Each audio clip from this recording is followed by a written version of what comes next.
Bismillahirrahmanirrahim. Hai semuanya, kembali lagi di Biomed Official, channel kajian matematika. Oke, pada kesempatan kali ini kita akan membahas tentang persamaan diferensial orde tinggi, di mana ini kita masuk ke dalam kategori persamaan diferensial homogen dengan koefisien konstan. Nah, kita akan membahas kasus yang ketiga, yaitu kasus akar kompleks. Oke, sebelum kita masuk ke persamaan diferensial orde tinggi, seperti biasa kita akan melihat dulu pola dari persamaan diferensial solusi persamaan diferensial di orde 2 ya. Nah, persamaan diferensial biasa linier orde 2 yang homogen dengan koefisien konstan kita mempunyai bentuk umum seperti ini. Jadi AY double aksen plus BY aksen plus CY sama dengan 0. Nah, di video sebelumnya kita melihat bahwa bentuk persamaan diferensial seperti ini dia akan berkorespondensi dengan apa? Dengan suatu persamaan karakteristik ya. Persamaan karakteristik di sini dari persamaan diferensial ini dia akan punya AM kuadrat plus BM plus C sama dengan 0. Nah, kenapa kita di sini memerlukan pencarian M? Karena pada dasarnya di awal di video sebelumnya kita sudah punya bentuk solusinya. Jadi tebakan awalnya atau saya bilang sebagai ansatnya, ansat dari solusi persamaan diferensialnya berbentuk Y sama dengan eksponen MX. Jadi di sini penting sekali untuk mencari bentuk M. Nah, si M ini dapat dicari dari mana? Dari bentuk persamaan karakteristik ini, AM kuadrat plus BM plus C. Oke, seperti yang kita tahu bahwa persamaan kuadrat tersebut, dia akan mempunyai solusi beberapa kasus ya. Itu akan bergantung sekali dari diskriminannya. Kita akan cari M12-nya atau akar-akar dari persamaan yang tadi, mana AM kuadrat plus BM plus C sama dengan 0. Di situ bentuknya adalah minus B plus minus akar dari B kuadrat min 4AC dibagi dengan 2A. Nah, di video sebelumnya kita sudah membahas tentang beberapa kasus ya. Nah, kasus kita ulang mungkin ya. Di sini kasus akar kembar. Kasus akar real berbeda. Real beda ini terjadi pada saat D-nya apa? D-nya lebih besar dari 0 atau D itu siapa? D itu di sini adalah D sama dengan B kuadrat diskriminannya ya, min 4AC. Kemudian yang sudah kita bahas di video sebelumnya itu adalah kasus akar kembar, juga sudah kita bahas akar kembar. Ini terjadi pada saat D-nya sama dengan 0. Nah, yang sekarang kita akan bahas itu adalah kasus akar kompleks ya. Jadi kasus akar kompleks ini terjadi pada saat D-nya atau diskriminannya kurang dari 0. Nah, kalau D-nya kurang dari 0, atau dalam hal ini adalah B kuadrat min 4AC-nya kurang dari 0, maka bentuk akar ini dia akan mempunyai bentuk akar kompleks ya. Sehingga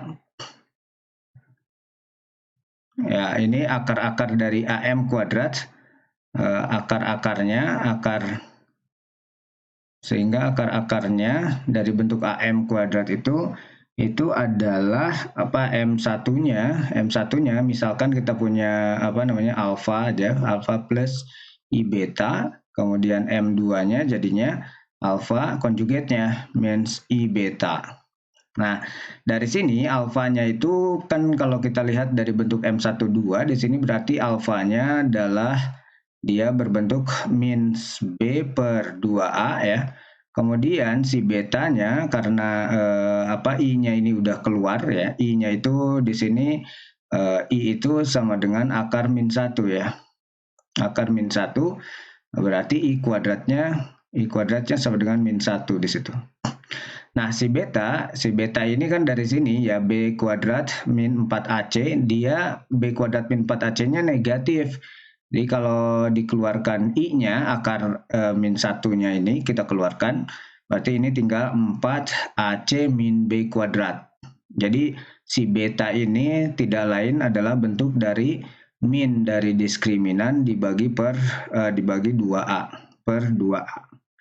Nah, jadi min diskriminannya itu kan D-nya itu seperti ini, B kuadrat min 4AC. Berarti kalau minnya adalah 4AC min B. Nah, 4AC min B-nya itu setelah dikeluarkan si akar I-nya, karena ini B kuadrat min 4AC-nya negatif dalam kasus ini. Sehingga solusi basisnya dari situ, jadi solusi basis ini sama dengan akar real sebetulnya. Akar real yang berbeda di sini ya. Jadi solusi basisnya kan seperti yang tadi bentuk awal, bahwa Y1 itu di sini sama dengan eksponen M1X gitu. Sementara M1-nya sekarang adalah ini alfa plus I beta. Jadi ini M1-nya adalah alfa plus I beta kali X. Atau kita bisa ubah ini menjadi apa? Eksponen alfa dikali dengan alfa X dikali dengan eksponen I beta X. Ya. Kemudian Y2-nya berapa? Y2-nya eksponen M2 ya. M2X di situ sama dengan ini M2-nya sendiri adalah alfa min I beta. Ini berarti ada X-nya di situ. Ini bisa dibuat menjadi eksponen alfa X ya, dikali dengan eksponen min I beta X. Oke ya, sebetulnya ini udah cukup kita bisa lihat dalam bentuk seperti ini, namun ini masih ada kondisi imajiner ya. Dan kalau kita lihat di bentuk persamaan Euler, kita punya formulasi Euler ya, formula Euler. Kita akan mengubah bentuk eksponen yang ada imajinernya di situ. Jadi dalam formula Euler itu dijelaskan apa? Ketika kita punya eksponen I theta itu sama dengan cis ya. Kita biasanya menyebutnya dengan cis ya. Cis itu apa? Ini eksponen I theta itu adalah cos theta ditambah dengan I sin theta. Kalau begitu, berarti kita akan memperoleh eksponen I beta X, eksponen I beta X itu akan menjadi apa? Eksponen I beta X dia akan menjadi cos beta X di situ ditambah dengan I sin beta X. Ya. Begitupun dengan eksponen min I beta X, dia akan berubah menjadi cos min beta X sebetulnya ya. Min beta X, tapi karena kita tahu bahwa ini dia berbentuk cos itu bentuknya fungsi genap ya. Jadi ketika kita punya cos min beta X itu sama saja dengan cos beta X ya, karena dia fungsi genap. Berbeda kalau di sini sin, kalau sin min beta X karena dia fungsinya ganjil, maka dia akan menjadi min sin beta X ya. Sehingga di sini untuk eksponen min I beta X di sini nanti ada plus I sin min beta X ya, min beta X berarti karena ini hubungannya ganjil jadi ini min I sin sini min I sin beta X. Nah, ini adalah bentuk eksponen yang kita ubah ya dengan menggunakan formulasi Euler. Kita bisa lihat turunannya dari kenapa bentuk ini tuh dari Maclaurin di kalkulus ya. Oke, nah sekarang kita punya jadinya Y1 dengan Y2-nya adalah kombinasi dari fungsi trigonometri seperti ini. Jadi cos beta X plus I sin beta X ya. Nah, kita akan melihat berarti di sini bentuk Y1-nya sekarang Y1-nya adalah eksponen alfa X dikali dengan cis tadi ya. Ini cos beta X plus I sin beta X. Nah, sekarang Y2-nya pun sama, eksponen alfa X di sini dikali dengan cos beta X di sini tapi min I sin beta X. Oke, ini sudah bentuknya dia kombinasi dari fungsi trigonometri, cuman dia masih mengandung atau masih memuat bentuk imajiner ya. Harapan kita ini adalah menjadi solusi real. Nah, bagaimana caranya kita mengambil solusi real dari sini? Mungkin ini catatan saja. Ya, ketika kita punya fungsi kompleks ya, kompleks konjugat, katakanlah Z-nya adalah A plus IB misalkan, kemudian ini jangan ada barnya, ini Z konjugatnya itu adalah A minus I beta, IB di sini. Maka ketika kita mau mengambil A atau kita mau mengambil bagian realnya saja, ya di sini A dan B-nya kan bilangan real ya. A, B dia elemen bilangan real. Nah, ketika kita mau mengambil A dan B-nya dari kondisi kedua ini, maka kita akan untuk mengambilnya kita punya setengah, ya caranya adalah setengah Z plus Z bar. Ini akan memperoleh setengah, ini Z-nya adalah A plus IB, ini hanya catatan saja. Kemudian Z bar-nya adalah plus A minus IB. Nah, jadi kita punya ini IB-nya hilang 0, jadinya ini A-nya ada 2, jadi 2A, jadi ini 2A kali setengah jadinya A. Nah, begitupun untuk mengambil bagian B-nya, caranya seperti apa? Kita kalikan aja dengan setengah I di sini untuk minus Z plus Z bar atau konjugatnya, maka kita akan memperoleh dari sini B ya. Kalau kita jalankan di sini adalah setengah I, kemudian min Z-nya adalah min A min IB ya, berarti kemudian plus A min IB ya. Nah, ini ada min A tambah A ini 0 jadinya, ini ada min I jadinya min 2 IB jadinya. Kita punya setengah I di sini, kemudian min 2 IB. Nah, si 2-nya sendiri itu dengan 2 ini habis jadi 1. Kemudian I dengan I kuadrat itu ingat bahwa I kuadrat itu sama dengan min 1 ya. Jadi di sini min 1 kali min, jadi ini B positif. Oke, nah kita akan melakukan hal yang sama untuk kedua solusi basis ini, Y1 dengan Y2. Jadi nanti kita harapannya akan mengambil solusi basis yang real. Ya, bagian real. Kita namakan aja solusi basis yang realnya adalah V1 misalkan. V1-nya adalah yang ini, jadi setengah dari Z plus Z bar ya. Nanti kita akan mengambil bagian real part-nya, yaitu ini A plus IB jadinya.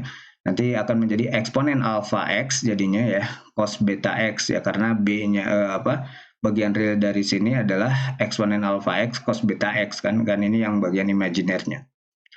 Oke, kita lihat di sini setengah. Kemudian ini bukan Y ya, tapi Y ditambah bukan Z ya. Ini kita hapus saja biar jelas. Sebentar. Ya. Berarti di sini ada Y1 ditambah dengan Y2. Y2-nya kan konjugat ya, dari konjugatnya. Oke, ini setengah Y1-nya itu adalah eksponen alpha X. Eksponen alpha X dikali Y1. Y1-nya adalah cos beta X plus I sin beta X ya, kemudian ditambah dengan Y2. Y2-nya adalah eksponen alpha X ya, eksponen alpha X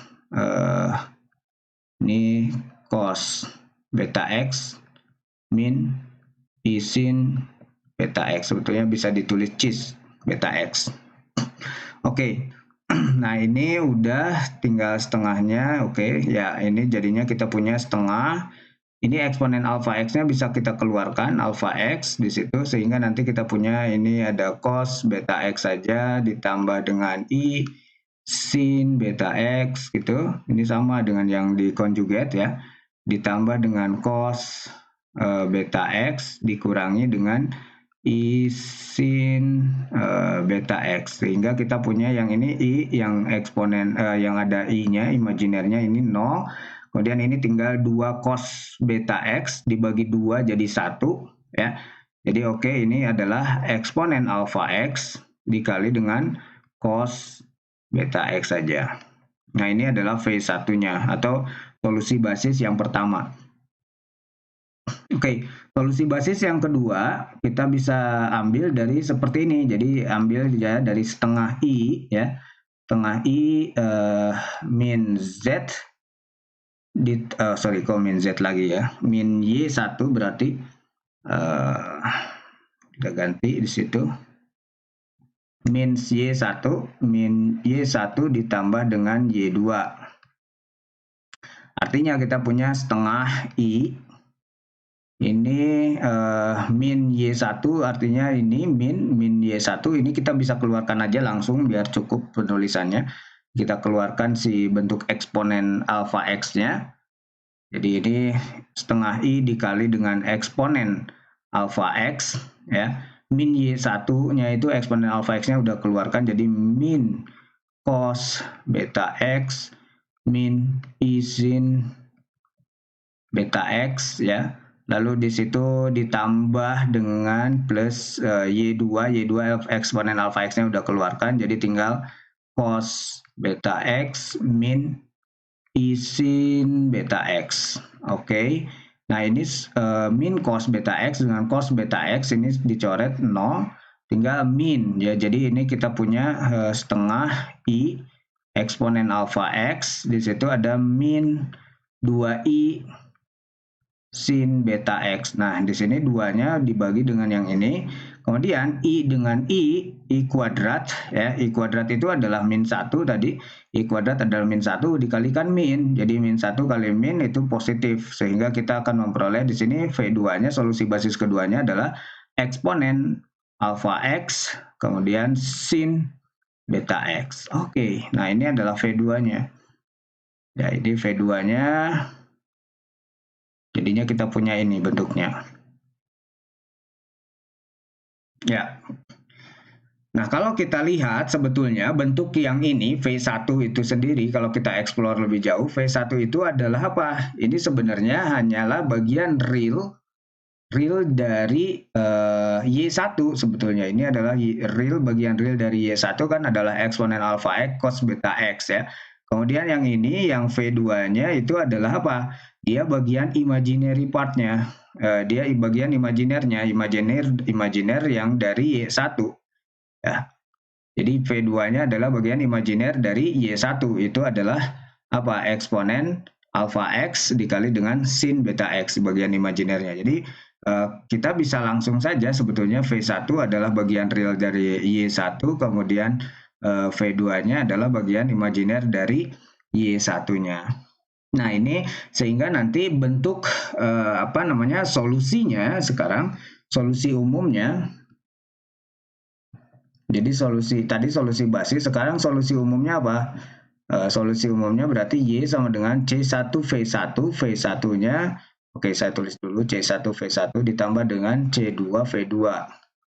Nah, C1-nya itu sendiri tadi real part dari Y1 yaitu eksponen alfa X, ya eksponen alfa X dikali dengan cos beta X, ya kemudian ditambah C2. C2-nya adalah V2-nya dikali V2 eksponen alfa X dikali dengan sin beta X, ini adalah bagian imajinernya. Jadi kita memperoleh di sini eksponen alfa X-nya bisa kita keluarkan. Jadinya di sini C1 cos beta X ditambah dengan C2 sin beta X. Oke. Nah, jadi ketika kita punya ketika kita punya kondisi D-nya atau diskriminannya kurang dari 0, jadi kalau kita tulis jika, ini kesimpulannya, jika D-nya atau diskriminannya atau saya tulis B kuadrat min 4 AC-nya dia kurang dari 0, maka ya solusi basisnya adalah V1 itu adalah real partnya dari Y1, kemudian V2-nya adalah bagian imaginary partnya dari Y1, sehingga solusi umumnya adalah yang di atas ya. Sehingga solusi umumnya adalah yang di atas tadi ya. Y sama dengan C1V1 ditambah dengan C2 V2. Tentu di sini Y1-nya tadi kita tuliskan di slide sebelumnya ya, itu Y1 sama dengan eksponen alpha X ya, dikali dengan cis beta X. Udah gitu aja. Oke. Nah, ini kesimpulannya. Nah, untuk materi ketika diskriminannya kurang dari 0 atau ketika akar-akarnya dia kompleks ya. Nah, kita akan melihat contohnya di sini aja ya, biar besar. Ini contoh kita punya misalkan persamaan diferensial Y double aksen plus 4Y aksen ditambah dengan 7Y sama dengan 0 di situ. Ya. Pisahkan dulu. Nah, ini dia berkorespondensi dengan apa? Ini dengan persamaan karakteristik M kuadrat plus 4M ditambah 7 sama dengan 0. Nah, kalau kita faktorkan kan ini agak sulit ya. Jadi kita buat pakai rumus ABC di sini untuk menyelesaikannya. Kita punya 4, jadi minus 4 plus minus dari B kuadrat, atau di sini 16 berarti B kuadratnya minus 4, A-nya 1, C-nya 7. Di min 4AC dibagi dengan 2A. 2A-nya 1, jadi ini bagi 2 saja. Oke, sekarang tinggal min 4 bagi 2, itu adalah minus 2 plus min akar dari, nah ini kalau kita hitung 16 dikurangi dengan 28 min 12 dibagi 2. Jadi yang ini aja sekarang yang dibagi 2 karena yang ininya udah. Ya, suku pertamanya udah dibagi 2, tinggal bagian ini. Oke. Nah, ini ada akar min ya. Kalau kita keluarkan akar min 1 itu sama dengan I tadi ya. Sehingga kita memperoleh di sini min 2 plus minus I akar 12. Akar 12 itu kalau kita ubah menjadi apa? Menjadi 2 akar 3 ya. Karena ini 4 kali 3 ya. 4 kali 3. Jadi ini 2 akar 3. Maka kita akan memperoleh 2 akar 3 per 2, ini 2-nya habis jadi 1, jadi kita punya min 2 plus min akar 3i. Oke, berarti dalam hal ini alfanya berapa? Alfanya adalah minus 2, kemudian betanya berarti di sini adalah akar 3-nya. Oke, ini adalah real part-nya di situ ya. Maka solusi basis di sini kita memperoleh apa? Y1, bolehlah pakai Y1 karena beda dengan yang di sana ya. Ini Y1 jadinya apa? Enggak, V1 juga boleh, terserah ya. Ini di sini saya pakai Y1 solusi basisnya sama dengan eksponen alfanya adalah min 2, min 2x ya. Kemudian betanya akar 3, berarti ini kalau Y1 itu dengan cos akar 3x ya. Kemudian Y2-nya adalah eksponen berapa? Min 2x sin akar 3x ya.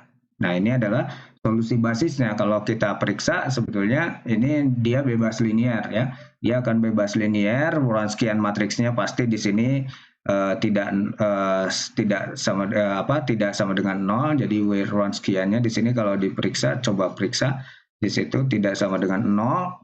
Akibatnya nanti kita akan memperoleh ini adalah solusi basis. Ya, di sini sudah saya sebutkan memang dia solusi basis, sehingga dia bisa membangun ruang solusi. Jadi solusi umumnya apa? Solusi umumnya di sini kita memperoleh Y sama dengan ini eksponen min 2x-nya kita keluarkan aja, eksponen min 2x. Kemudian ini C1, Y1-nya adalah cos akar 3x di situ, cos akar 3x ditambah dengan sin akar 3x. Ini C2. Ini tertinggal C2-nya. Ini C1, C2 sin akar 3X. Nah, si C1 dengan C2 ini, karena ini solusi umum ya, C1 dengan C2-nya nanti ketika kita diminta untuk mencari solusi khusus, tentu di situ akan ada nilai awal. Ya, ini akan ada nilai awal, nanti disubstitusikan saja, sehingga kita akan memperoleh nilai C1 dengan C2-nya berapa. Ini ada X-nya di sini ya. Oke, nah itu contoh untuk persamaan diferensial orde 2 ya, untuk yang kasusnya akar kompleks konjugat gitu ya. Nah, sekarang kalau kita lihat pola yang ada di persamaan diferensial orde 2, kita aplikasikan dia ke dalam bentuk persamaan diferensial orde tinggi di sini ya. Kalau kita lihat di orde tinggi, ini kan bentuk orde tingginya seperti yang di materi sebelumnya. Kita ganti dengan yang hitam. Oke. Nah, ini dia akan berkorespondensi dengan apa? Dia akan berkorespondensi dengan bentuk persamaan karakteristik AN M pangkat N gitu, ditambah dengan AN min 1, kemudian M pangkat N min 1, dan seterusnya di situ, ditambah dengan A1M, ditambah dengan A0 sama dengan 0. Oke, nah di sini sebetulnya kemungkinannya setiap ada yang kompleks konjugat itu dia pasti berpasangan ya. Di sini dia pasti berpasangan. Jadi kalau n-nya misalkan n-nya ganjil ya, maka yang satu pasti ada yang akar real dan berbeda dulu gitu. Real berbeda baru nanti dia ada yang genap, pas pada pangkat genapnya baru dia bisa kompleks konjugat, dan itu pun ya dia akan berpasang-pasangan gitu ya. Kalaupun nanti ada pangkatnya genap misalkan, dia akan n-nya dia berpangkat genap dan berpasangan kompleks konjugat, berarti dia akan ada di situ pengulangan. Jadi di situ ada akar kembar ya, tapi akar kembarnya yang kompleks konjugat. Nah, itu kita akan bahas di video berikutnya ya. Oke, nah sekarang kita akan lihat dari sini ada peluang ya untuk akar-akarnya itu kompleks konjugat, tapi dia tetap berpasangan ya. Ini kita lihat aja langsung contohnya ke sini ya. Dari situ masalah jadinya kan jadi masalah akar ya dalam bentuk polinom. Nah, kita ganti dulu tintanya. Oke. Nah, misalkan contohnya kita mau berbicara di orde 4 misalkan ya. Kita mau berbicara di orde 4, di situ kita mempunyai misalkan Y diturunkan 4 kali ya. Y ini bukan pangkat ya, tapi diturunkan sebanyak 4 kali. Kemudian Y sama dengan 0. Nah, berarti kita di sini punya bentuk M pangkat 4 dikurangi 1 sama dengan 0. Ini untuk persamaan karakteristiknya ya. Persamaan karakteristiknya jadi M pangkat 4 dikurangi 1 itu sama dengan 0. Sehingga kita mempunyai di sini M kuadrat min 1, kemudian M kuadrat plus 1. Ini sama dengan 0, atau berarti ini solusinya adalah M kuadrat min 1 sama dengan 0, atau yang 0 itu bisa jadi M kuadrat plus satunya yang sama dengan 0, sehingga yang ini dari sini kita punya M-nya sama dengan plus min 1, kemudian yang ini M-nya sama dengan yang ini min, jadi akar apa? Akar min 1 ini akan menjadi plus min akar min 1 itu I ya. Nah, jadi M1-nya kita memperoleh seperti ini ya. M1-nya adalah 1, M2-nya min 1, M3-nya I, M4-nya I juga di situ. Jadi kalaupun orde tinggi, tetap di sini akan seperti ini. Jadi dia berpasangan ya. Kecuali kalau misalkan kita punya M kuadrat plus 1, di sini ada kuadratnya. Nah, itu yang saya sebutkan tadi. Dia akarnya kompleks dan dia kembar. Kompleksnya kembar ya. Multiplisitasnya ada 2 misalkan. Jadi nanti sama polanya dengan yang ada di akar kembar ya. Oke, nanti mungkin akan kita bahas di video berikutnya. Nah, yang ini berarti solusi basisnya apa? Ini solusi basisnya. Di sini kita akan memperoleh Y1-nya yang ini 1, jadi eksponen X karena ini akar realnya berbeda. Ya, ini eksponen X, kemudian Y2-nya adalah eksponen min X, ya. kemudian Y3-nya barulah ke sini. Ini yang kompleks konjugatnya. Tapi dalam hal ini alfanya di sini kan 0 ya. Jadi alfanya 0 sehingga tinggal yang betanya di sini 1. Jadi Y3-nya tinggal cos beta X saja. Betanya 1 jadi cos X saja berarti. Saya hapus dulu bagian ini. Oke, ini jadinya cos X, kemudian Y4-nya itu solusi basisnya adalah sin, jadinya sin X. Nah, sehingga solusi umum, nah ini solusi basis ini pasti bebas linear. Kalau diperiksa urutan sekian matriksnya pasti dia tidak, determinannya tidak sama dengan 0. Ini sehingga solusi umumnya apa? Solusi umum kita memperoleh Y sama dengan C1 eksponen X, kemudian ditambah dengan C2 eksponen min X, ditambah dengan C3, ini kombinasi linearnya, dengan kali cos X, ditambah dengan C4 dikali dengan sin X. Nah, ini kombinasi linear dari solusi basis ya. Oke. Nah, sampai di sini untuk video kasus akar kompleks konjugat ya. Saksikan berikutnya di video berikutnya kita akan membahas non homogen, atau nanti juga kita akan membahas yang akarnya kompleks konjugat tapi dia kembar gitu ya. Oke. Salam matematika.